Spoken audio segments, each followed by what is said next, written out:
Usap-usapan ngayon sa social media ang ginawang maagang birthday celebration ni Kim Chiu. At hindi ito tungkol sa engranding party, kundi sa pagtulong sa kapwa. Sa halip na maghintay sa mismong kaarawan niya, mas pinili ng Chinita Princess na ipagdiwang ito sa mas makabuluhang paraan.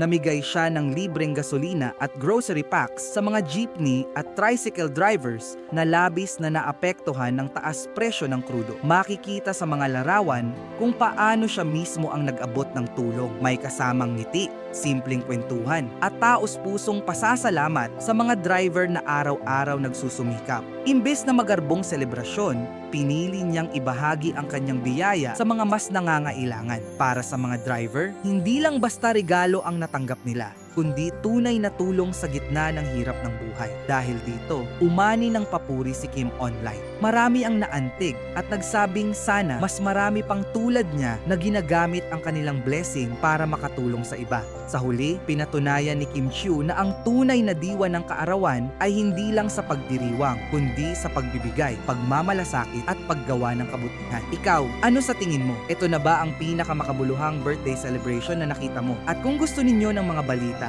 at trending na usapin sa social media, huwag kalimutang i-follow at i-like ang aming Facebook page para lagi kayong updated. Salamat po!